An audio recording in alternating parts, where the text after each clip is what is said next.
Excellences, Mesdames, Messieurs les ministres, distingués invités, Mesdames, Mesdemoiselles et Messieurs, ce 8 mai 2026, nous célébrons pour la première fois la journée nationale de l'ethnie Hutu, instituée par la décision numéro 2 du président national. Notre premier devoir est de présenter nos hommages les plus déférents à son Excellence, Monsieur le Président de la République, Félix Antoine Tshisekedi Tshilombo, dont la vision et l'action ont rendu possible la présente célébration. Nous saluons l'amitié de tous les animateurs des institutions nationales ici présents, de tous les mandataires publics et privés, des représentants de toutes les professions et de tous les métiers, de la femme toujours gardienne du temple et de la jeunesse à venir de la nation. Nous saluons avec joie et enthousiasme la présence de personnalités amies, dont certaines ont souhaité prendre la parole afin de donner témoignage et inscrire la journée d'aujourd'hui dans le sens de l'histoire et de la cohésion nationale. Nous saluons la grande famille Igisenye, partout où elle est, ici dans cette magnifique salle du stade Tata Raphaël et dans la ville de Kinshasa, mais aussi au pays comme dans la diaspora. Et l'encourageons à réfléchir sur elle-même,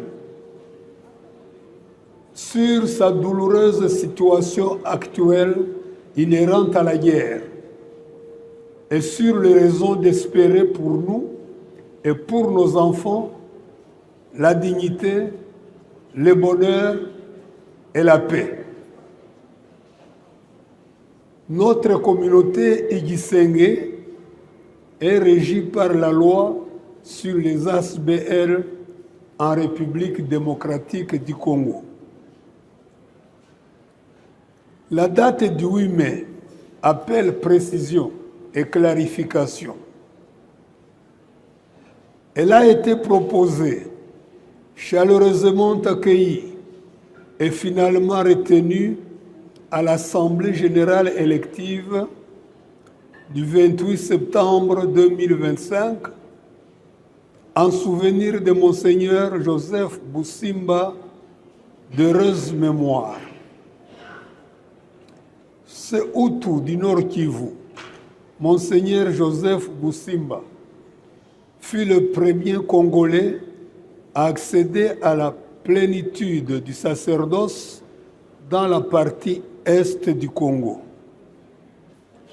Pendant plus de 80 ans de colonisation et d'évangélisation, le Vatican n'avait nommé avant Monseigneur Boussimba que 3 évêques congolais. Monseigneur Kimbondo, vicaire apostolique de Kisantu, Monseigneur Malula, futur cardinal, alors vicaire apostolique auxiliaire de Léopoldville, Kinshasa, et Monseigneur Nkongolo, vicaire apostolique de Bakwanga, actuel Mbujimaï. Ce fut un choix à la fois judicieux et assumé, tant cet homme fit des merveilles pour les jeunes diocèses que le pape Saint Jean XXIII venait de lui confier. Au-dessus de tous et pour tous, sans discrimination ni exclusion, Il s'occupera de ses ouailles, quelle que soit leur origine ou leur appartenance communautaire, à leur plus grande satisfaction. Quand je parle de Monseigneur Boussimba, il ne s'agit pas que d'un discours. Il s'agit d'un témoignage de ce que j'ai vu de mes yeux et de ce que j'ai entendu de mes oreilles, notamment quand j'étais petit séminariste à Rugari puis à Buhimba. À peine élevé aux fonctions et à la dignité épiscopale, il créa en 61, c'est-à-dire moins d'une année plus tard, le petit séminaire Saint-Joseph à la mission catholique de Rugari. Monseigneur Joseph Boussimba, tout en sachant que le bâtiment mis à la disposition des jeunes élèves n'était pas approprié, décida néanmoins de nous cantonner là-bas dans notre intérêt, convaincu que le meilleur service qu'il pouvait nous rendre et le seul service qu'il nous demandait était de nous adapter et que seule la jeunesse était capable d'un tel effort. Monseigneur Joseph Boussimba fut un grand bâtisseur, un bâtisseur hors du commun. Il fut le plus grand bienfaiteur de la jeunesse de son diocèse pour avoir mis à sa disposition 18 écoles secondaires pendant son mandat. On ne saurait cerner toutes les facettes d'un homme si immense. Ce qui est certain, c'est qu'en choisissant le 8 mai, date de son sacre épiscopal, nous nous sommes appuyés sur un modèle à proposer à tous les hommes de bonne volonté. Une personnalité dont l'œuvre est assurément plus durable que les reins et qui nous inspirera d'âge en âge et de génération en génération pour un avenir commun et toujours meilleur. Depuis des années, le 8 mai célébré au sein de l'Église catholique du Congo en mémoire de notre sœur Wivine Sebiera, car c'est la date où elle nous quitta pour son repos éternel près du Seigneur. Il y a 40 ans, un 8 mai, les mamans Hutu ont créé leur mutuelle et à ce sujet la communauté Igisenge et son comité directeur présentent leurs sincères félicitations à ces vaillantes Amazones qui continuent à servir et à faire briller la communauté Hutu. Un diplôme d'honneur sera remis aux pionnières et fondatrices de cette association aujourd'hui. Enfin, comme par hasard et par un heureux concours de circonstances, le 8 mai est célébré dans le monde entier comme un jour de paix, car c'est la date qui mit fin à la Deuxième Guerre mondiale avec la capitulation de l'Allemagne. Voilà pour ce qui est du 8 mai. Le sens et la portée. Je voudrais vous parler du sens et de la portée de l'article 10 de la Constitution qui est relatif à l'ethnie. C'est pour nous prémunir d'un éventuel soupçon de tribalisme ou de quelques sentiments négatifs, alors que le concept est consacré dans notre Constitution, alors que le concept a une fonction. Ce jour, nous l'avons voulu. Nous en avons rêvé. Ce jour pour les Hutus est désormais un jour sacré. Il nous rassemblera une fois chaque année pour célébrer notre peuple, notre communauté, notre ethnie, en conséquence de l'article 10 de la Constitution du 18 février 2018, tel que modifié à ce jour et qui dispose comme suit. La nationalité congolaise est une et exclusive. Elle ne peut être détenue concurremment avec une autre. La nationalité congolaise est soit d'origine, soit d'acquisition individuelle. Est congolais d'origine toute personne appartenant aux groupes ethniques dont les personnes et les territoires constituaient ce qui est devenu le Congo. Présentement, la République démocratique du Congo à l'indépendance. Une loi organique détermine les conditions de reconnaissance, d'acquisition de pertes et de recouvrement de la nationalité congolaise. De par la Constitution, personne ne peut être congolais d'origine s'il n'appartient pas à une tribu, à une ethnie d'origine. Mais alors, comment connaîtra-t-il son ethnie d'origine qui constituera sa nationalité d'origine si personne ne lui en a parlé? Voilà pourquoi connaître son ethnie, être fier de son identité ethnique, renseigner correctement son identité ethnique lors de l'établissement des actes de l'état civil et autres documents officiels, exprimer ses ambitions et revendiquer des droits pour une représentation ethnique équitable sont autant d'actes de mise en œuvre de l'article 10 de la Constitution, l'exercice d'un droit civique et l'accomplissement d'un devoir. Parlons de la géographie humaine en ce qui nous concerne. On ne peut rien contre la géographie, et surtout la géographie humaine. Les références sont abondantes, qui renseignent la présence multiséculaire des Hutus sur le territoire de l'actuelle République démocratique du Congo. Qu'il s'agisse de la tradition orale, des récits des premiers explorateurs européens, des rapports officiels des autorités coloniales, des rapports des missionnaires ou des études savantes, tous convergent pour affirmer cette présence multiséculaire.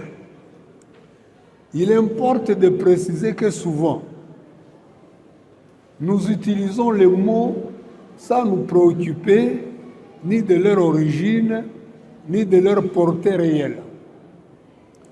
L'exemple nous est donné par l'appellation d'un des plus grands parcs naturels de notre pays, le parc national de Virunga. Qui se soucie de connaître l'origine du mot ou sa signification? Personne. Pourtant, Virunga, c'est d'abord une référence au mot Ikirunga, au singulier, et Ibirunga, au pluriel, désignant ainsi dans la langue bantou, Gihutu, successivement les volcans, au singulier, et les volcans, au pluriel. Voilà d'où est venu le mot Virunga. D'abord pour désigner les volcans, où qu'ils se trouvent, et ensuite désigner l'ancien parc Albert, devenu à l'occasion du recours à l'authenticité, parc national de Virunga. Il mérite respect et considération, ces ancêtres Hutus, qui ont pu donner des noms éternels à ces paysages, à ces montagnes et à ces volcans qui font la fierté de notre pays, mais aussi de la terre entière. Écoutez les sens pour chaque volcan du Nord Kivu. Nyiragongo, parce qu'il fait le gros dos. Nyamulagira, parce que c'est là que réside Dieu, gardien du peuple, de ses maisons, de ses biens et de ses troupeaux, dont un seul pas fait trembler toute la terre jusqu'à provoquer les éruptions volcaniques. Muhabura, qui par sa hauteur ramène les égarés à la maison. Mikeno, totalement dévêtu, qu'il incarne la pauvreté. Karisimbi, car à son sommet règne une neige éternelle, quelle que soit la saison. Sabinho, parce qu'il a de grandes et grosses dents. Il s'agit, comme on le voit, des noms éternels que l'ouragan de l'histoire n'a pas pu changer. En effet, même le recours à l'authenticité, au moment où il débaptisait tout, n'a pas pu les changer, car l'histoire, c'est eux. Elisabethville, Léopoldville, Viadotteville, Albertville, Coquillatville, Stanleyville, Pontierville pouvaient céder devant l'ouragan de l'histoire et disparaître. Mais jamais le nom de ces volcans qui incarnaient l'authenticité de ces lieux et de ceux-là qui les avaient ainsi nommés. Ça, c'était la tradition orale. Les premiers explorateurs européens, dans l'ouvrage publié en 2002 par le club Nyiragongo, nous apprenons ce qui suit. En juin 1889, Henri Morton Stanley reconnaît la rivière Rutshuru ainsi que des indigènes Hutus qui se livraient au commerce du sel dans cette région. Du 18 au 11 mai 1891, Emile Pacha et Franz Sturman, venant du lac Édouard, campèrent à Vichumbi, ou Bichumbi, de Ichumbi, qui veut dire gîte, et visitèrent la rivière Rutshuru, important affluent du lac Rwichanzige, encore une appellation Hutu, devenu plus tard lac Édouard et puis lac Idi Amin. Le 16 juin 1893, von Gossen, en provenance du Rwanda, arriva à Goma, où il trouva des populations Hutus comme autochtones de la place. Décembre 1898, Richard Kant, de passage à Gisigari, y trouva des populations Hutus. Juin 1899, Scott Grogan et Henry Sharp campèrent chez le chef Tamwanga de Gisigari, un Hutu, qu'ils qualifièrent de Power Full Chief, un chef très puissant. Les rapports officiels des autorités coloniales dans Archives du Congo belge numéro 2, section documentation, l'archiviste Émile Vandehou décrit ce qui suit. Il a été dit que M. le capitaine Ereman avait préconisé, comme une frontière au nord du lac Kivu, la ligne partant de l'extrémité de la médiane vers le sommet du volcan Chamina Congo et coupée ensuite au point 1 degré 20 latitude sus par 30 degrés longitude est. Tout le pays traversé pendant notre reconnaissance est habité par les Bahutu qui sont la race originaire de cette région. Ils s'adonnent à la culture, hommes et femmes, et ne s'occupent généralement ni de la chasse ni de la pêche. Le commandant Jean Dalman fut le fondateur du poste de Rutshuru en 1902. Le lieutenant puis major Gustave Verwoerd, qui séjourna dans la région, vraisemblablement en 1904 à 1907, classe la population autochtone du Kivu à 8 groupes différents, à savoir Baamba, Baima, Bautu, Baliok, Bambura, Wakonjo, Ouanande et Walega. Par ailleurs, le même auteur nous décrit le pays de Rutshuru dans sa faune, dans ses aspects administratifs et ethnologiques, sur la carte dressée par cet auteur et publiée en 1910. Les Hutus occupent la région allant de Goma à l'extrême nord de la plaine de Rutshuru jusque dans le Bufumbira en Ouganda. Ceci sera confirmé par la carte ethnographique du Congo dressée par Charles Meur sur base des données du 19e siècle.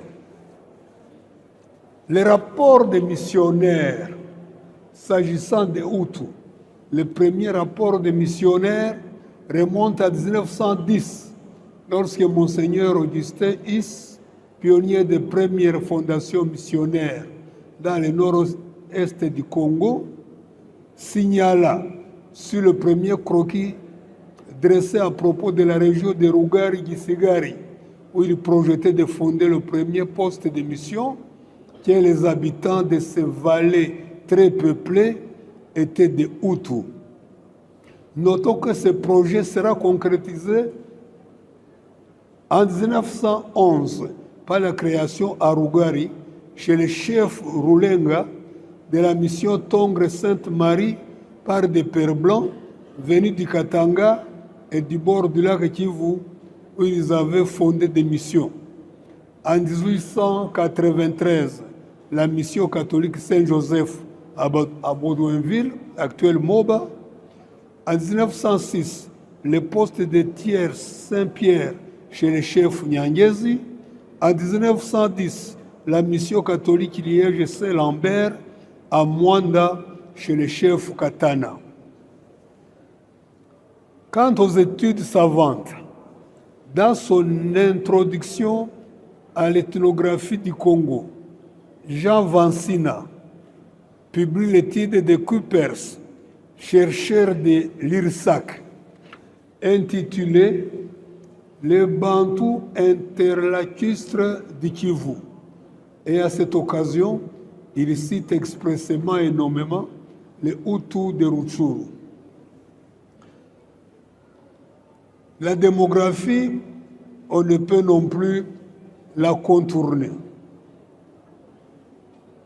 Nous ne pouvons pas perdre de vue qu'à cette présence ancestrale et multiséculaire sont venues s'ajouter plusieurs vagues migratoires organisées par les colons, notamment entre les années 30 et 60, avec des populations du Rwanda, Hutus et Tutsis, qui ont été installées principalement dans les massifs au nord Kivu, mais certains se sont retrouvés ailleurs dans les Zaïre, dans ce qui devait les Zaïre, et qui leur avait accordé la nationalité. La question du statut de population immigrée avant l'indépendance a été définitivement réglée. D'une part, grâce à la théorie de la succession d'États qui a été appliquée au rapport entre la Belgique, ancienne puissance coloniale, et le nouvel État, la RDC, d'autre part, par la loi fondamentale et les différentes constitutions qui se sont succédées pour le nouvel État depuis la loi fondamentale de 1960. Quant à la contribution à l'histoire de la nation congolaise, de manière parfaite, M. Mbumburu Nzeshamba né dans le territoire de Massissi, raconte ce que furent les élites Hutus et leur contribution à l'édification de la nation nouvelle. Nous lui donnons la parole. Ces dignes fils et filles Hutus constituaient la crème des crèmes dans tous les domaines et faisaient la fierté nationale. Sans prétendre à l'exhaustivité, l'on pourrait en citer le suivant. Sa Majesté Mohamed Daniel Ndeze, chef de la collectivité chefferie de Boucha, dont les frontières se trouvent à l'intérieur de ce qui fut appelé territoire de Bahutu à l'époque coloniale. Sur invitation du Premier ministre belge, il conduisit en 1956 la première délégation des notables congolais, dont le futur Premier ministre, M. Patrice Lumumba, à se rendre en Belgique. En 1957, le Mohamed Daniel Ndeze accueillit chez lui, à sa cour de Rutshuru, le roi belge, Sa Majesté Léopold III. À Rutshuru, le grand chef Ndeze accueille le roi et la princesse. Battement de grands tambours, chants et danses, remise de cadeaux traditionnels, tout un spectacle auquel assistent de nombreux autochtones et européens. Après une visite aux chutes de la Rutshuru, le couple royal fait halte à la station centrale du parc Albert Rumangabo, d'où le roi peut observer les volcans Mikeno, Nyiragongo et Nyamuragira, ainsi que la plaine de lave. Poursuivant sa route, le couple royal franchit le col entre les volcans Mikeno et Nyiragongo, mais les conditions climatiques à haute altitude ne le permettent pas. Ce n'est que 2 ans plus tard, en 1959, qu'il escalade le volcan et descend dans le cratère à l'occasion d'un dernier voyage au Congo. Son Excellence Monseigneur Joseph Busimba Mikararanga, qu'on a déjà présenté, premier évêque du diocèse de Goma, le tout premier prêtre et évêque noir du Kivu, les tout premiers abbés noirs du Kivu sont tous Bahutu. Joseph Busimba et Jean Mahano furent ordonnés prêtres le jour de l'Assomption en 1940 par Monseigneur Leis à Mugeri Katana au sud Kivu. Son Excellence Monseigneur Joseph Busimba fut désigné évêque de Goma le 1er mars 1960 et fut consacré le 8 mai 1960 à Rome, dans l'enceinte de la basilique Saint-Pierre au Vatican, par le pape Jean XXIII lui-même. Son consécrateur principal, assisté de Monseigneur Napoléon Alexandre Labrie et Monseigneur Fulton John Sheen comme co-consécrateur. À la démission de son Excellence Monseigneur Van Steen, le 24 mai 1965, Monseigneur Busimba fut nommé administrateur de l'archidiocèse de Bukavu. C'est à ce titre qu'il nomma, avec mandat de l'annonciature, l'abbé Aloïse Mourindoa comme vicaire général de Bukavu en juillet 1965. Monseigneur Busimba est le consécrateur principal de son Excellence Monseigneur Aloïse Mourindoa Mutabesha Mungoma Mweru, archevêque de Bukavu, le 20 mars 1966, comme consécrateur de son Excellence Monseigneur Emmanuel Kataliko, évêque de Butembo Beni, le 11 octobre 1966, et de son Excellence Monseigneur Timothée Pirigisha Mukombe, évêque de Kasongo, le 3 mars 1967.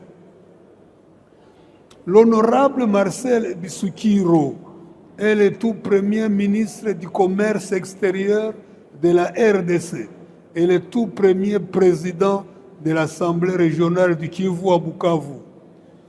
Pour le service rendu à la nation, l'honorable Bissoukiro fut élevé à la plus haute distinction honorifique de la République démocratique du Congo au rang du Grand Cordon des héros nationaux, Patrice Emery Lumumba, Laurent Désiré Kabila.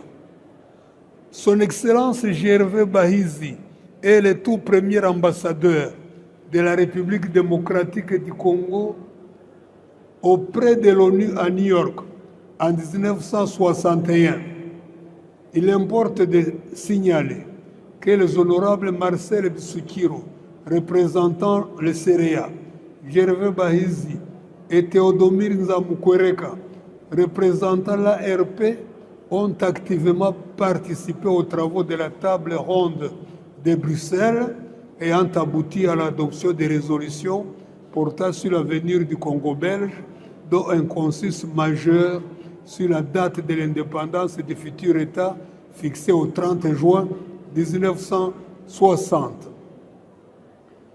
L'honorable Joseph Midiburo est le tout premier Kivusien à avoir été élu président de l'Assemblée nationale de la RDC en 1963, bien longtemps avant les honorables Anzoro Libembe Isolonyonyi et Vital Kamerhe Rwakanyinginyi Nkingi.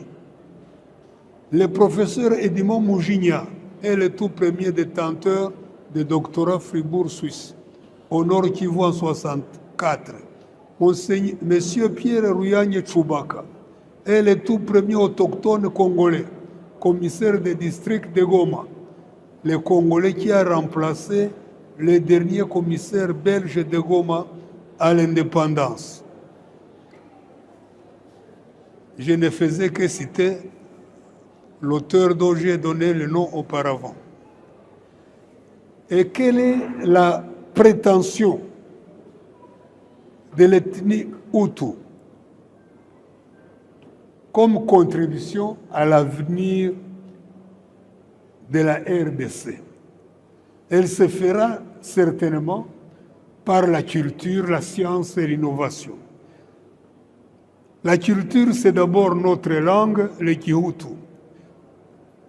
La culture, c'est la somme de toutes les meilleures productions humaines, qu'elles soient intellectuelles, scientifiques, morales, spirituelles, religieuses, artistiques, esthétiques et éthiques au sein d'une société donnée pour faire face aux défis des temps présents et accéder ainsi à la dignité, à la paix et au bonheur.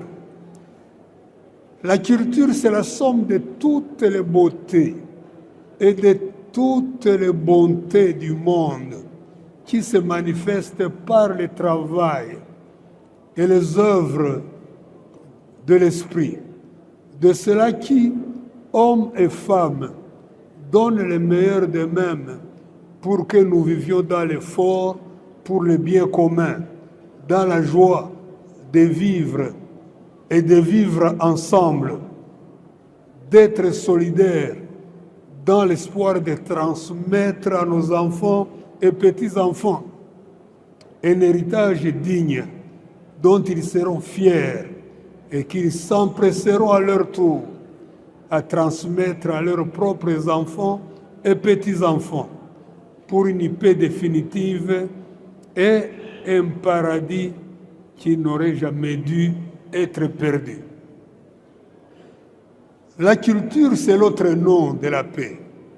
Il n'existe pas une culture de violence ou de guerre, car la violence ou la guerre, c'est le refus, la négation et le rejet de la paix. C'est le refus, la négation et le rejet de la culture. La violence ou la guerre d'une part et la culture d'autre part sont antinomiques et autant incompatibles. Voilà pourquoi, malgré la reconnaissance de l'existence des peuples barbares, personne n'a osé dire que ceci, du moment qu'il s'était installé dans la haine de l'autre et la violence contre l'autre, avait une culture ou une civilisation à proposer. On les a combattus jusqu'à leur conversion, lorsque ce n'était pas jusqu'à leur extermination ou leur extinction. Cette compréhension des choses et les liens intimes entre la paix et la culture qui ont conduit les auteurs de la Charte des Nations Unies à lui donner comme fin ultime la fraternité humaine, la dignité humaine et la paix dans le monde. Voilà pourquoi une des premières initiatives des Nations Unies a été de créer l'UNESCO, tant il était vrai et évident que les idéaux proclamés dans la charte de San Francisco ne pouvaient jamais être atteints sans la promotion et la sublimation continue, soutenue et permanente de la culture des peuples et entre les peuples. Mais par là, nous comprenons que l'identité ne peut être une fin en soi. L'identité doit être ce que nous appelons une identité qui vaille. Une identité qui vaille. Pour que ce concept soit maîtrisé, je voudrais me référer ici à un extrait d'un auteur fameux que l'on connaît souvent pour sa théorie sur la séparation des pouvoirs dans un État, mais qui a dit beaucoup d'autres choses intéressantes, et notamment dans sa préface au livre appelé Les Cahiers. Montesquieu disait ceci, et quand vous m'aurez, ou quand nous l'aurons compris, nous allons le parodier pour savoir comment cela peut se transposer chez nous. Voici ce qu'il dit. Si je savais une chose utile à ma nation, qui fut ruineuse à une autre, je ne la proposerai pas à mon prince, parce que je suis un homme avant d'être français, ou bien parce que je suis nécessairement homme et que je ne suis français que par hasard. Si je savais quelque chose qui me fut utile et qui fut préjudiciable à ma famille, je la rejetterais de mon esprit. Si je savais quelque chose utile à ma famille et qui ne le fut pas à ma patrie, je chercherais à l'oublier. Si je savais quelque chose utile à ma patrie et qui fut préjudiciable à l'Europe, ou bien qui fut utile à l'Europe et préjudiciable au genre humain, je la regarderai comme un crime. Fin de citation. Nous devons donc comprendre qu'accepter que notre identité première, nous devons comprendre et accepter que notre identité première, notre identité commune, notre identité suprême, c'est notre appartenance au genre humain. Nous devons donc remercier l'ancêtre commun de Bahutu, qui ne devait s'appeler que Gahutu, de nous avoir héréditairement transmis assez de traits et de vertus que nous retrouvons chez d'autres peuples et que nous partageons avec d'autres peuples du Congo, d'Afrique et du monde afin de construire l'homme et de faire l'unité de l'humanité. En vérité, la recherche et la découverte de son identité doivent constituer le premier pas pour aller vers l'autre. Aller vers l'autre en se connaissant soi-même. Aller vers l'autre en sachant ce qu'on est et ce qu'on peut être pour lui. Aller vers l'autre en sachant ce que l'on peut lui apporter.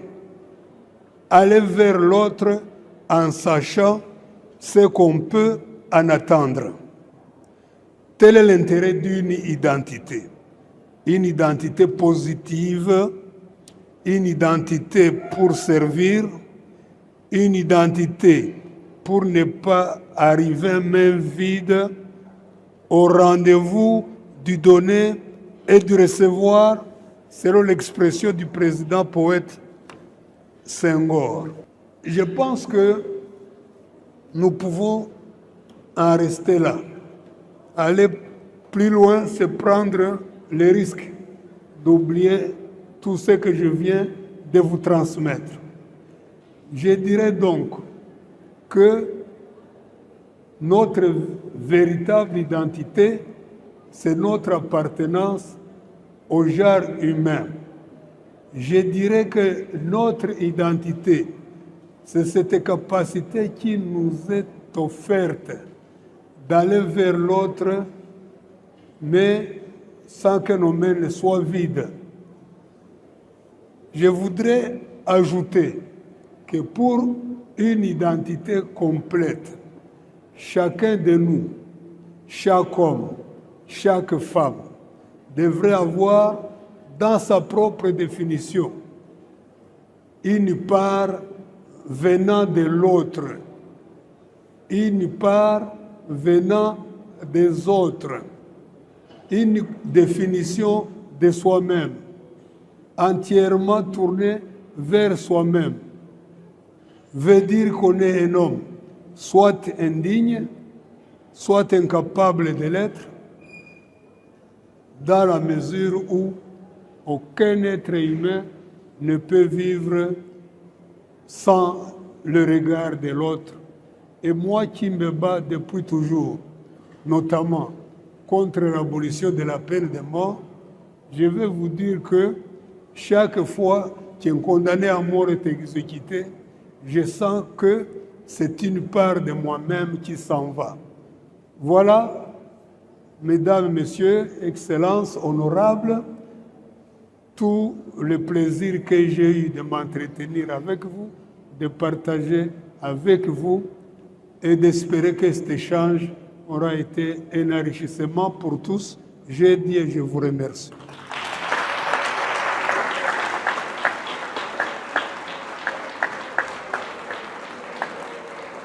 Mesdames, Messieurs, chaque ethnie a un chef. Et pour nous, nous sommes fiers de l'avoir parmi nous aujourd'hui. Depuis la messe jusqu'à pareil instant, il est venu pour accompagner sa culture. Bien évidemment, Excellence déjà, aujourd'hui, il a double casquette. Et je vais prendre pour la première casquette qui brille toujours et à tout instant. Mesdames, Messieurs, faisons des ovations, tenons-nous debout. Applaudissons et accueillons notre chef coutumier, le moine Mille.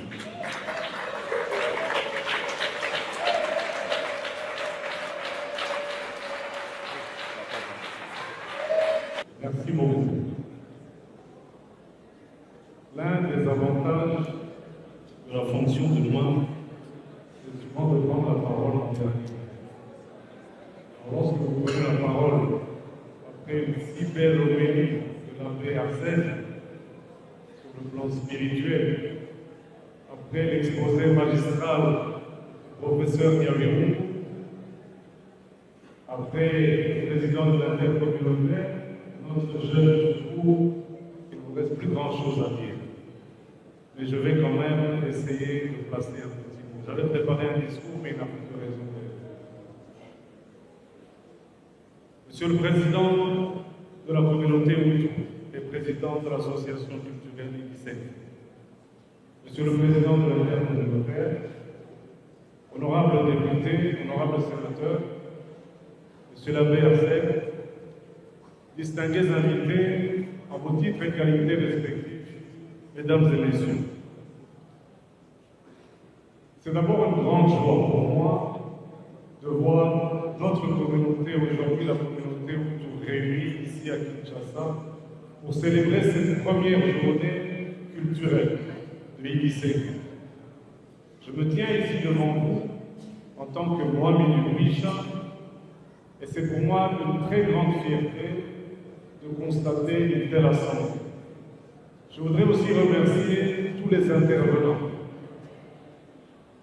Professeur Loaka, soki nayoki yo bien ngai mwa mindese naza neti neti te ere eza mingi te na kati ya komona nabiki.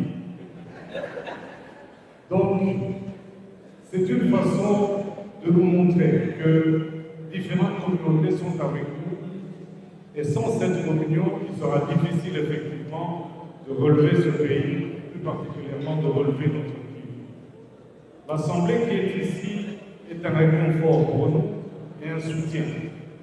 Le fait de s'autodéterminer comme tout n'est pas une séparation, n'est pas un souci de s'éloigner des autres communautés. C'est d'abord le souhait de se connaître soi-même, de s'affirmer dans notre culture et de tendre la main à d'autres communautés pour un partage. C'est l'essentiel du message, je pense, que l'on cherche à faire passer au sein de la communauté, et contrairement peut-être à ce que d'autres peuvent penser. Alors effectivement, j'ai plusieurs grâces aujourd'hui, en plus d'être moi. Je voudrais remercier ici solennellement le président de la République, chef de l'État, qui m'a confié la charge des affaires coutumières de toute la République. Vous imaginez un peu la lourdeur de sa représence.